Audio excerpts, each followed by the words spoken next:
Hermanos, vamos a continuar en Gálatas el día de hoy. Estaban habiendo unos poquitos problemas de audio, no sé si todavía o ya estamos bien, perfecto. Vamos a estar en Gálatas capítulo 4, por favor.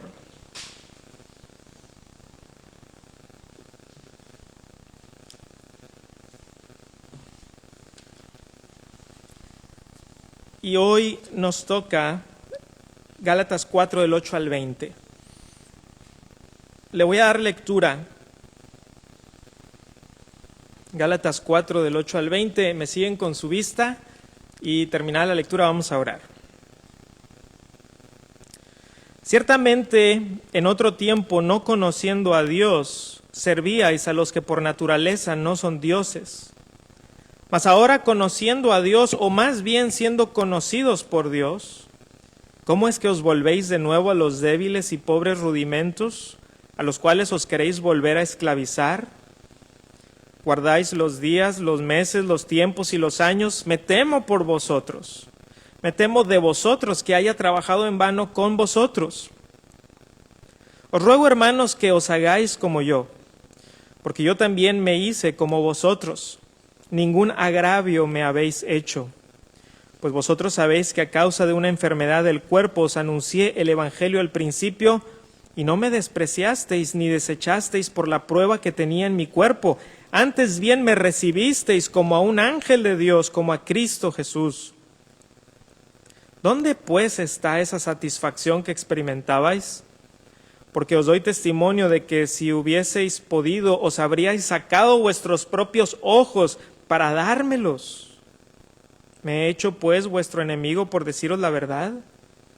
Tienen celo por vosotros, pero no para bien, sino que quieren apartaros de nosotros para que vosotros tengáis celo por ellos. Bueno es mostrar celo en lo bueno siempre, y no solamente cuando estoy presente con vosotros. Hijitos míos, por quienes vuelvo a sufrir dolores de parto hasta que Cristo sea formado en vosotros, quisiera estar con vosotros ahora mismo y cambiar de tono, pues estoy perplejo en cuanto a vosotros. Vamos a inclinar el rostro, vamos a orar, poner este tiempo en las manos del Señor.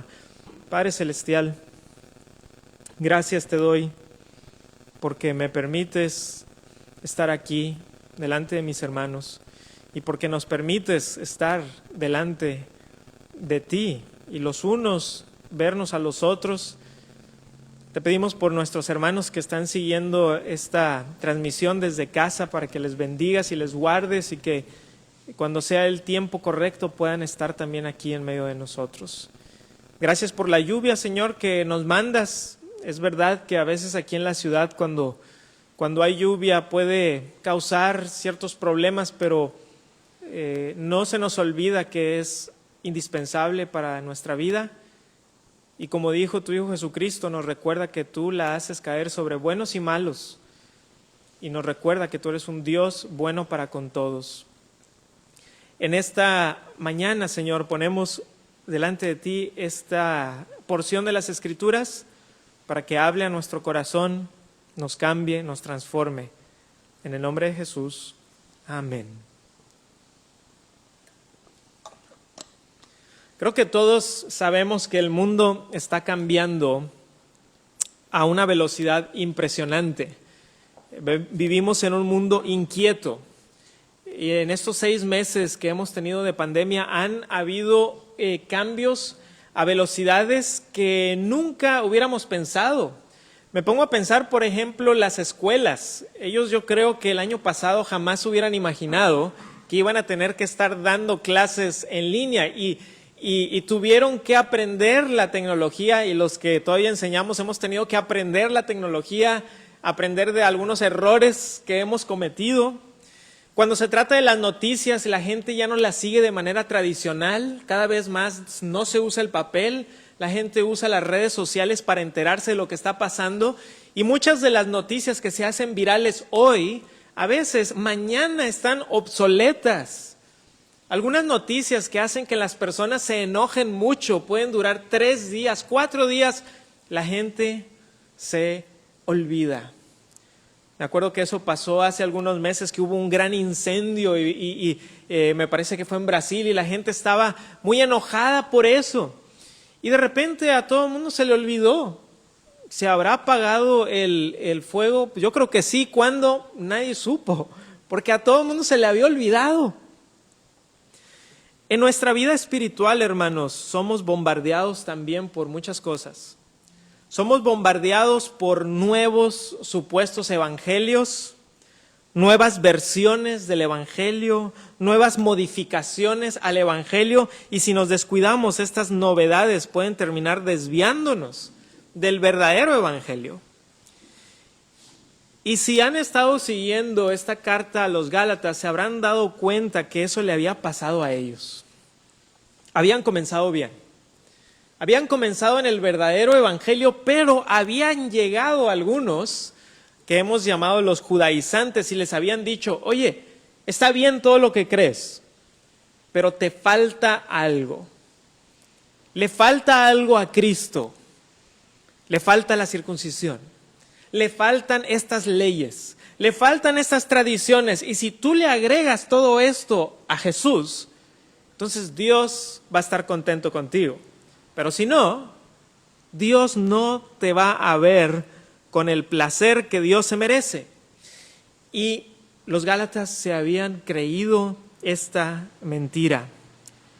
En este pasaje el apóstol Pablo los exhorta y nos exhorta a nosotros a que debemos permanecer en la verdad del evangelio.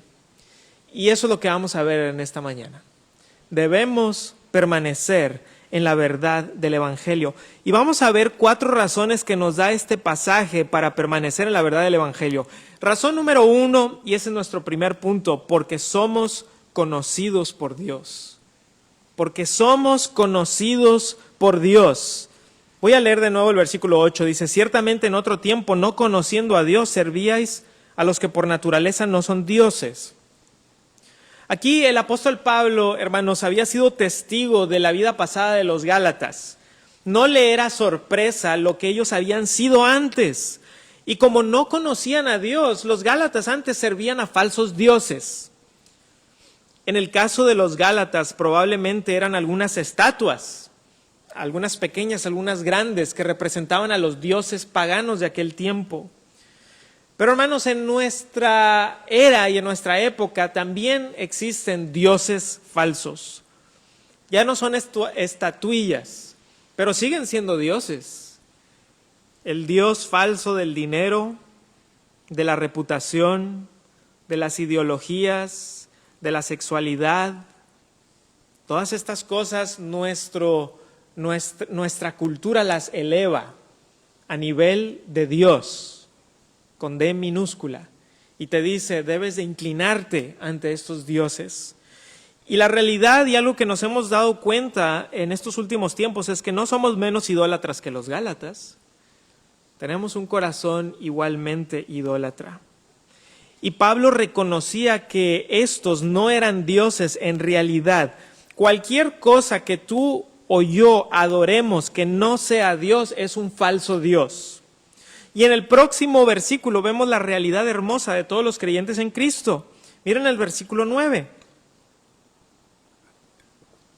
Dice: mas ahora, conociendo a Dios, o más bien, siendo conocidos por Dios, ¿cómo es que os volvéis de nuevo a los débiles y pobres rudimentos a los cuales os queréis volver a esclavizar? Está muy interesante este pasaje, porque no es que Pablo se haya equivocado y que aquí tengamos un error en la Biblia y que Pablo haya dicho: bueno, conocen a Dios, perdón, me equivoqué. No es eso lo que está diciendo el apóstol Pablo, porque ciertamente si tú eres de Cristo, conoces a Dios. Entonces eso es una verdad. Pero lo que Pablo está haciendo aquí es que no quiere dar lugar a que los Gálatas puedan malinterpretar esta frase y pensar: ah, sí, yo conozco a Dios. Yo conozco a Dios por mis obras. Yo conozco a Dios por mis fuerzas. Entonces él dice: no. Hay que poner las cosas por orden. Entonces dice: más bien siendo conocidos por Dios. Porque esa es la realidad de los creyentes. Dios nos conoce. Vayan a Romanos 8:29, por favor, hermanos. Romanos 8:29. Dios te conoce. Dios me conoce. Romanos 8:29 es un versículo muy conocido, que me gusta mucho. El capítulo 8 de Romanos es de mis favoritos. Dice, porque a los que antes conoció, también los predestinó para que fuesen hechos conformes a la imagen de su Hijo, para que Él sea primogénito, el primogénito entre muchos hermanos. Entonces, vemos en este pasaje que la base de nuestra salvación y la base de que tú puedas conocer a Dios es que Él nos conoce y nos conoció primero. Por eso Pablo no puede creer lo que había pasado con los Gálatas. De la misma manera que amamos a Dios porque Él nos amó primero, conocemos a Dios porque Él nos conoció primero. El conocimiento de Dios es la base para que nosotros podamos conocerle a Él. Y Pablo dice, ¿cómo puede ser que Dios, que les conoce, y por lo tanto ustedes le conocen, ustedes se han regresado a la esclavitud del legalismo? Cuando el Señor Jesucristo estuvo aquí en la tierra, los judíos estaban bajo el yugo de los romanos. Y en Juan capítulo 8, no tienen que ir ahí, pero en Juan 8, Cristo está teniendo una conversación con los judíos. Y los judíos le dicen, Jesús, nosotros no somos esclavos de nadie. Nosotros somos libres. Y el Señor Jesucristo les dice, no es cierto, ustedes son esclavos de su pecado. No es cierto, ustedes son esclavos de Satanás. Y luego les dice en Juan 8:32, y conoceréis la verdad, y la verdad os hará libres. Conocer la verdad nos hace libres. Conocer a Dios, al Dios verdadero, nos hace libres. Y el apóstol Pablo no está negando que tú y yo, si somos creyentes, conozcamos a Dios. Pero lo que él quiere que sepamos es que si tú le conoces, no es por tu iniciativa, no es por tus obras, no es porque tú te has portado muy bien, es porque Él ha tenido misericordia de nosotros. Y lo triste de todo esto, hermanos y hermanas, es que muchos creyentes comienzan en la fe de Cristo, pero se regresan a la esclavitud de la ley y de las obras. Pero si hay algo que nos puede librar de esto, es recordar que hemos sido conocidos por Dios. Dios nos conoce. Es ya de por sí un milagro que Dios nos conozca cuando éramos un embrión, como dice el salmista. Mi embrión vieron tus ojos. Eso ya es un milagro. Pero con Dios es muchísimo más allá. Él nos conoce desde la eternidad pasada. Antes de que siquiera existiera este planeta, antes de que siquiera existiera nuestros padres o nuestros abuelos o nuestros tatarabuelos, para Dios desde la eternidad hasta la eternidad conoce a aquellos que son suyos con un conocimiento completo. No hay información que Dios no sepa y que de repente sabe. Él desde un principio sabe todo acerca de ti, acerca de mí, y nos conoce. Y aquellos que somos suyos, lo somos porque Él nos ha conocido de manera perfecta. Entonces debemos de permanecer en el Evangelio, dice Pablo, porque hemos sido conocidos por Dios. Pero vamos a ver una segunda razón por la cual debemos permanecer firmes en este Evangelio. Punto número 2, porque el legalismo es destructor. Porque el legalismo es destructor. Versículo 10 y versículo 11. Estamos en Gálatas 4, si no están ahí, regresen, Gálatas 4, 10 y 11. Guardáis los días, los meses, los tiempos y los años. Me temo de vosotros que haya trabajado en vano con vosotros. En el versículo 10, hermanos, el apóstol Pablo se refiere a las diferentes fiestas y tradiciones del judaísmo. Hasta el día de hoy el judaísmo, como muchas otras religiones, tienen muchas diferentes fiestas y tradiciones. En la religión judía, por ejemplo, el día sábado era una fiesta semanal, o lo que se consideraba una fiesta al Señor, el día de reposo. Había fiestas que sucedían en meses específicos, en ciertos meses sucedían ciertas fiestas. Había otras que sucedían en tiempos específicos, como las fiestas de la luna, que tenían que ver con la luna, si estaba llena o fiestas de esa categoría. Y había otras fiestas que sucedían en años específicos, como la fiesta del jubileo. Entonces, los judíos habían llegado, estos judaizantes habían llegado a la iglesia de los Gálatas y habían dicho, miren, aquí tenemos toda una religión que ustedes no saben, todo lo que ustedes saben es Cristo. Pero nosotros tenemos todo un sistema religioso que les vamos ahora a imponer a ustedes para que entonces puedan tener una buena relación con Dios. Y había llegado a tal grado que los Gálatas habían adoptado estas cosas. Y Pablo dice, pues parece que ya son expertos porque ya guardan los días, ya guardan los meses, ya guardan los tiempos, ya guardan los años. Se han convertido casi a una religión. Y yo les pregunto, ¿conocen religiones que tienen todo un sistema de tradiciones gigantesco? Yo creo que todas las religiones tienen un sistema de tradiciones y leyes enorme que lo ponen sobre los hombros de la persona y le dicen, mira, sigue todo esto. Y entonces, quizá, Dios se apiade de ti. Porque luego todavía no te dan seguridad de salvación. Te dicen, ¿y quién sabe si a lo mejor llegas a estar con Dios? Y Pablo dice, ¿qué pasó? Los Gálatas se estaban volviendo expertos en el judaísmo. Los legalistas habían logrado convencer a los Gálatas de la importancia de seguir todas estas fiestas judías. Y hermanos, el día de hoy estamos viviendo tiempos en donde hay muchas marchas que tienen que ver con el racismo, ¿verdad? El racismo y el clasismo, y está por todos lados. Y el problema muchas veces con esto es que puede haber una idea correcta, pero se envuelve en tanta ideología incorrecta que se vuelve un movimiento anticristiano. Pero yo creo que todos podemos estar de acuerdo que cualquier persona que se cree superior por su etnia, pues está incorrecto.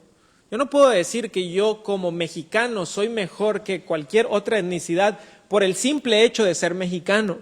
Porque la realidad es que Dios nos ha hecho a imagen y semejanza de la etnia que seamos.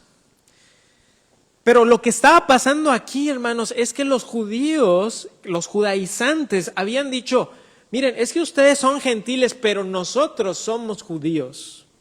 Y nosotros como judíos somos superiores a ustedes como gentiles. Así es que ustedes son los que se tienen que volver como nosotros. Vuélvanse como nosotros. Y entonces Dios va a estar feliz con ustedes. Pero ¿qué enseñan las Escrituras? Las Escrituras enseñan que el Evangelio es para toda lengua, para toda tribu y para toda nación. Por eso el Señor Jesucristo, antes de ascender, dice, id por todo el mundo y predicad el Evangelio a toda criatura. Vayan por el mundo. Me van a ser testigos, dijo el Señor Jesucristo, en Jerusalén, en Judea, en Samaria y hasta lo último de la tierra. Y cuando vemos los últimos capítulos de Apocalipsis, ¿qué es lo que vemos en los últimos capítulos de Apocalipsis? Personas de toda tribu, de toda lengua y de toda nación. Porque el Evangelio es para todas las etnias. Porque el Evangelio es, no importa mi color de piel, el Evangelio está diseñado para ser predicado a todas las naciones. Por eso Pablo está temeroso por ellos. Piensa en todos los años invertidos en librarlos de la esclavitud para que se regresen a esa esclavitud. Y el legalismo, hermanos, cuando creemos que mi relación con Dios tiene su base en seguir ciertas reglas extra bíblicas, el legalismo destruye el Evangelio. Destruye el Evangelio de la gracia porque te dice que necesitas algo más que Cristo para tener una buena relación con Dios. El legalismo es una religión externa, pero el cristianismo bíblico es una fe interna. Versículo 12, Gálatas 4:12, la primera parte dice: os ruego, hermanos, que os hagáis como yo, porque yo también me hice como vosotros. Y aquí, aunque Pablo es el apóstol Pablo, no le da pena al apóstol Pablo llegar hasta el punto de rogar. Ya los ha exhortado, recuerdan allá en el capítulo 2, los exhortó pero bien fuerte. Y ahora aquí en el capítulo 4 es como, ya tuvimos a Pablo exhortando, y en el capítulo 4 tenemos a Pablo el padre, a Pablo como padre. Y de hecho ahorita vamos a ver a Pablo también como si fuera una mamá, diciendo: yo ruego contigo, ruego. ¿Y qué les pide? Que se hagan como él se hizo como ellos. El pasaje que nos va a ayudar a explicar y a entender a lo que Pablo se refiere está en 1 Corintios 9, y les voy a invitar que vayan ahí a 1 Corintios 9, 19 al 23. 1 Corintios 9, 19 al 23. 1 Corintios 9, 19 al 23. Quiero que vean cómo aquí el apóstol Pablo en 1 Corintios 9 usa lenguaje muy interesante que muchas veces se malentiende, y se malentiende como que Pablo es como si fuera una especie de camaleón, ¿verdad? Ahí se mueve y dependiendo de con quién está, se comporta de diferentes maneras. Pero miren bien el lenguaje del apóstol Pablo, porque lo que el apóstol Pablo está diciendo: yo en realidad soy libre, yo entiendo mis libertades, pero estoy dispuesto a hacer a un lado algunas de mis libertades con tal de ganar a más. Dice: por lo cual, siendo libre de todos, así empieza, yo soy libre, yo entiendo el evangelio, yo entiendo mis libertades, pero ¿qué me he hecho? Me he hecho siervo. La palabra siervo, literalmente esclavo, me he hecho como un esclavo para ganar a mayor número. Aquí se trata de las restricciones de Pablo. Algunos lo malentienden como aquí es Pablo abusando de sus libertades. No, es un Pablo que entiende su libertad y está dispuesto a restringir eso con tal de que más personas vengan a Cristo. Versículo 20: me he hecho a los judíos como judío para ganar a los judíos, a los que están sujetos a la ley, aunque yo no esté sujeto a la ley, como sujeto a la ley, para ganar a los que están sujetos a la ley, a los que están sin ley, como si yo estuviera sin ley, no estando yo sin ley de Dios, sino bajo la ley de Cristo, para ganar a los que están sin ley. Me he hecho débil a los débiles para ganar a los débiles. A todos me he hecho de todo para que de todos modos salve a algunos, y esto hago. ¿Por qué? Esto lo hago porque quiero ser libre. No por eso. Por causa del evangelio, para hacerme copartícipe de él. Entonces en este pasaje nos ayuda a ver el corazón de Pablo, y Pablo le está diciendo a los Gálatas: miren la manera en que yo me he comportado. Miren cómo yo he estado con ustedes entendiendo mis libertades, pero estando dispuesto a limitarme ciertas cosas con tal de que ustedes vengan a Cristo. Pablo se había hecho siervo de los demás, pero no de la ley. Y los Gálatas querían hacerse siervos de la ley. La ley a la cual Pablo se veía sujeto es la ley de Cristo. O sea, Pablo entendía. Pablo no era un libertino. Él entendía que estaba bajo la ley de Cristo. Él sabía que Cristo había puesto la ley en su corazón. Él no estaba viviendo la vida cristiana de la libertad, en donde uno hace lo que quiere y que al cabo Dios me perdona. Pablo, nada puede estar más lejos de su mente. Lo que Pablo está pensando es: ¿cómo puedo yo compartir el evangelio a los demás sin ser de estorbo? Pero ¿qué habían hecho los judaizantes? Ellos habían dicho: nosotros no estamos dispuestos a cambiar nada.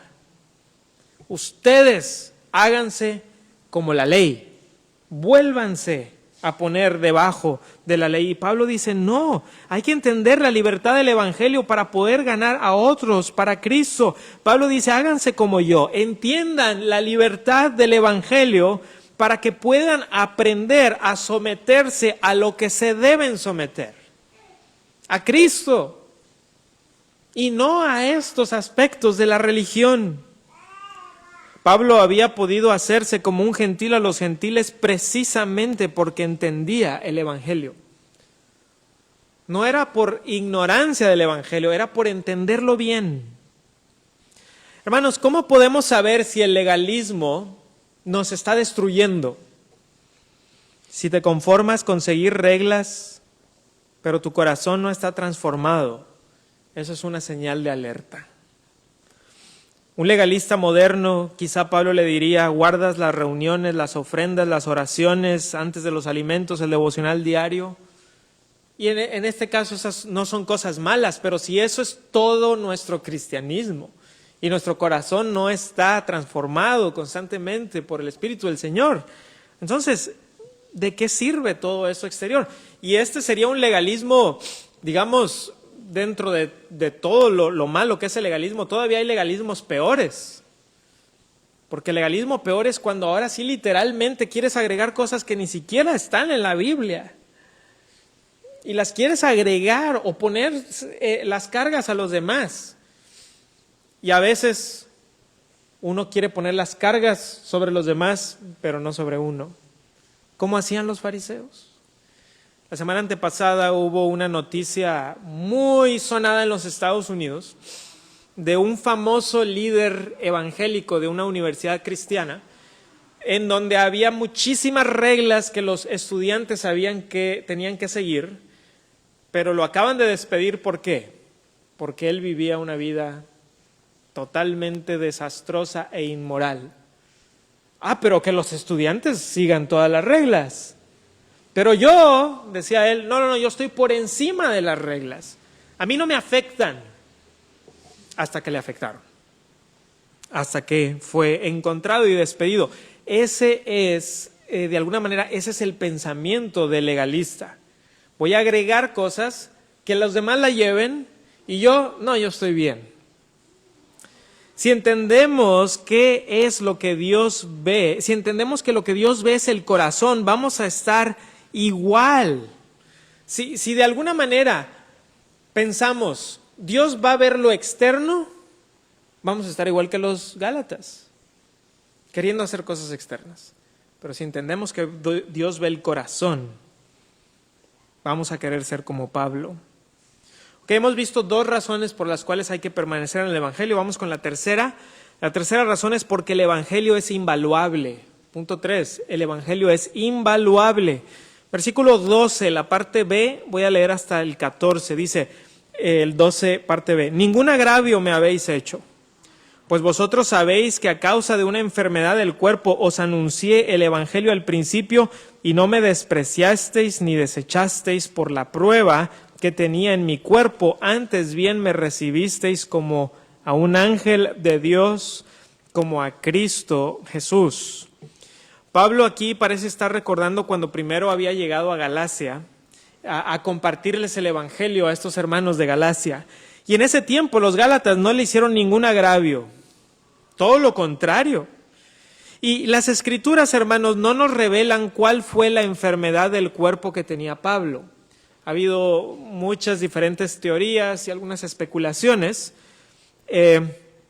Tampoco las Escrituras nos revelan cómo es que esa enfermedad causó que Pablo le llevara el Evangelio a los Gálatas. Yo creo que la hipótesis más popular es que Pablo tenía algún problema en los ojos. Algunos teólogos han pensado que podría ser oftalmia, que es una inflamación en los ojos. Y eso explicaría el próximo verso. Si se fijan en el próximo verso, dice, doy testimonio de que si hubieseis podido, os hubierais sacado vuestros propios ojos para dármelos. Entonces a lo mejor era porque tenía un problema en los ojos.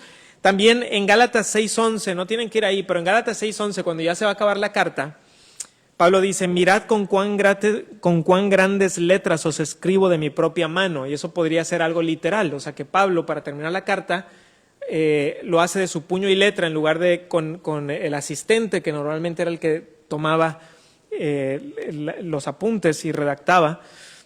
con Pablo dictándola, pero entonces como si al final Pablo hubiera dicho, bueno, la última parte la voy a escribir yo con letras muy grandes por mi problema de los ojos. Pudiera ser, no sabemos, esa es la realidad. Lo que sí sabemos es que los Gálatas recibieron a Pablo como un mensajero de Dios, como un ángel, pero incluso más allá lo recibieron como a Jesús mismo. ¡Qué contraste! ¡Qué contraste entre aquel tiempo que recibieron a Pablo como si fuera Jesús mismo y ahora que se habían desviado de sus enseñanzas! Los Gálatas parece que ya no encontraban la misma satisfacción que antes en Cristo. Versículo 15 y versículo 16. Estamos en Gálatas 4, 15 y 16.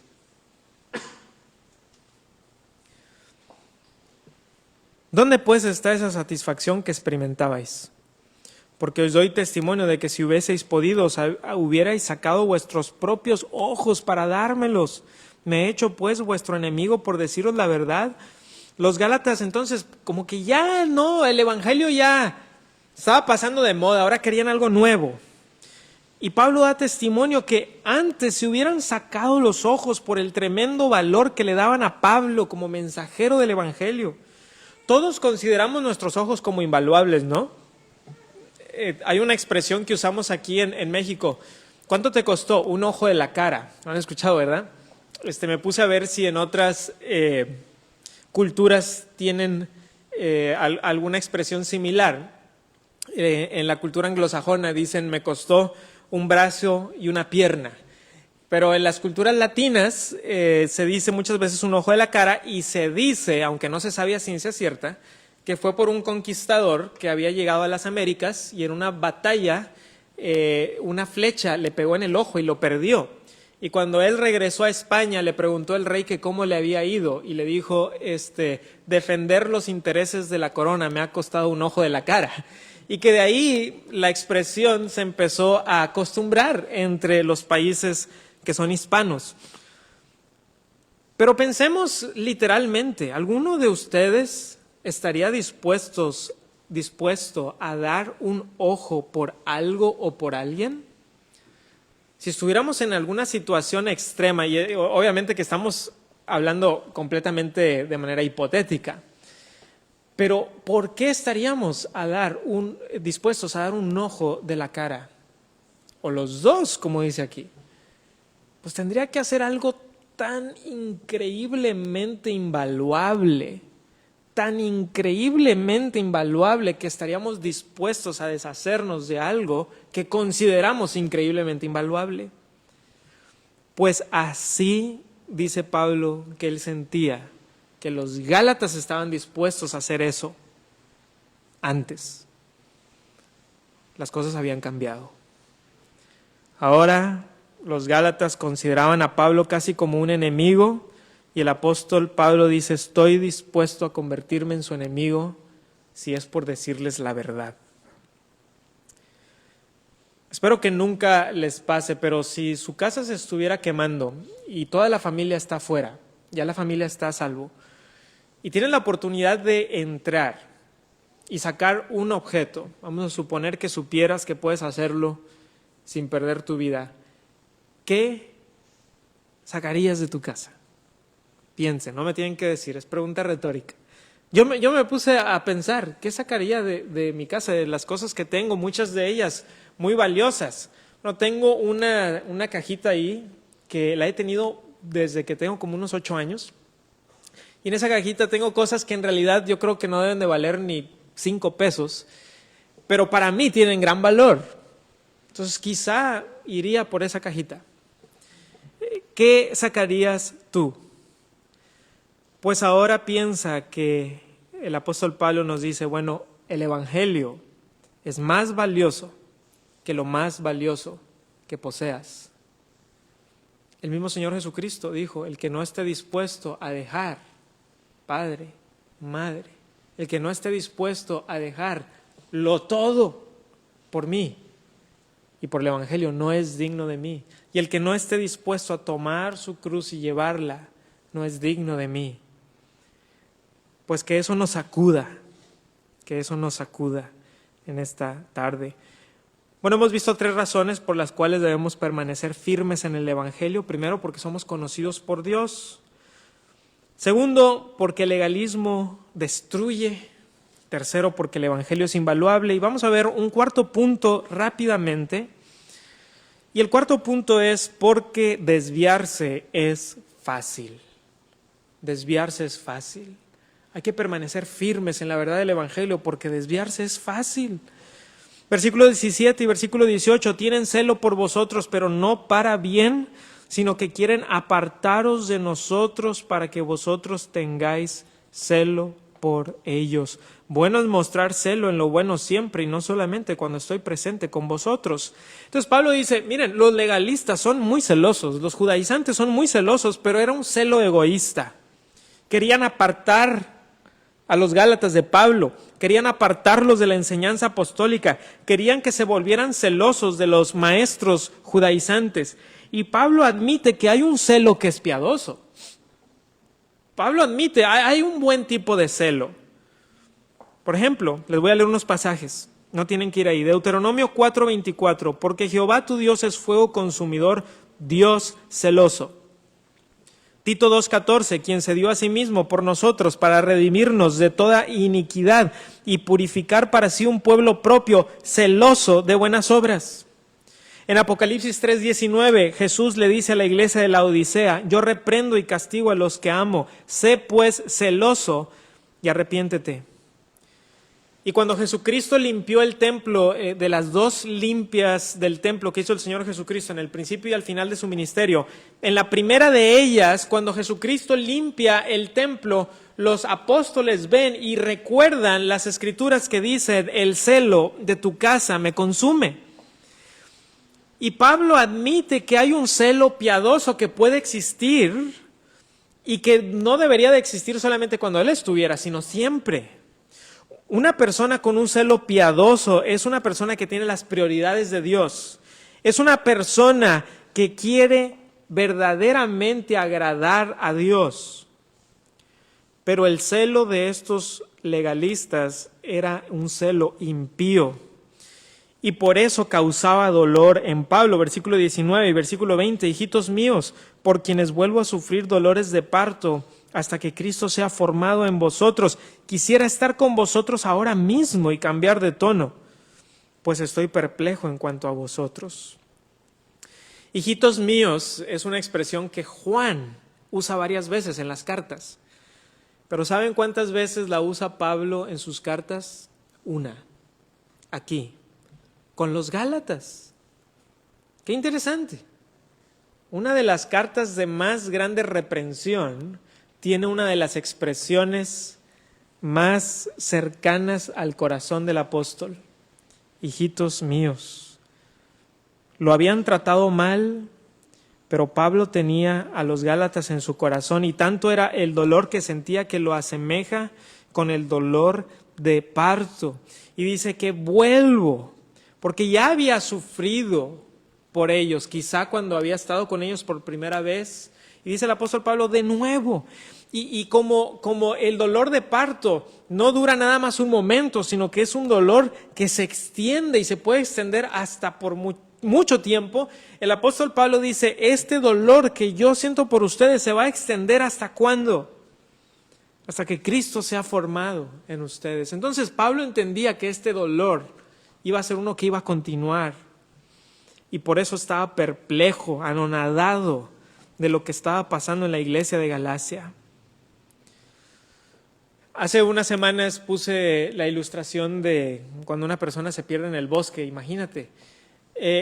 Y estaba leyendo al respecto y dicen que cuando tú te pierdes en el bosque y no hay vereda, porque la vez pasada la ilustración era si estás en una vereda perdido, pero si te pierdes en un bosque y no hay vereda y no traes algún tipo de brújula o algo que te ayude a ubicarte y empiezas a caminar, si tú quieres caminar en línea recta, hay algo dentro de nosotros que nos hace casi imposible poder caminar en línea recta cuando no nos podemos ubicar, porque en este caso pues no puedes ver nada más que todos los árboles. Y resulta que cuando una persona empieza a caminar en línea recta, empieza a dar círculos. Y empieza a dar círculos y círculos y círculos. Y tú crees, estás convencido que vas derechito, hasta que empiezas a ver algo que ya viste antes, ¿no? Y dices, ¿qué pasó? Le di la vuelta. Fácilmente nos desviamos. Desviarse es fácil. Lo difícil es permanecer en la línea recta. Y hermanos, espiritualmente, desviarse también es fácil. Lo difícil es permanecer en el Evangelio. No permitas que un falso evangelio te desvíe de la verdad. Hermanos, pues hemos visto en esta mañana estas 4 razones que nos da el apóstol Pablo por las cuales debemos mantenernos firmes. No permitas que el legalismo te quite el gozo de la libertad en Cristo. Permanezcamos en el evangelio y recuerda esto: Dios te conoce. Dios te conoce. Te ha conocido desde la eternidad pasada, te conoce por tu nombre. No hay una sola molécula de tu ser que sea rebelde al plan de Dios. En la gran escala de las cosas, en la soberanía de Dios, ni un solo átomo de nuestro ser está en rebeldía en contra de Él. Hasta los átomos se inclinan ante Dios. Dios te conoce, y si Dios te conoce, y si tú has venido a Cristo, entonces tú le conoces por medio de Cristo. Así que mi oración para cada uno de nosotros es que el Señor nos dé de su gracia para no desviarnos ni a izquierda ni a derecha, sino permanecer firmes en la verdad del Evangelio. Vamos a orar, hermanos.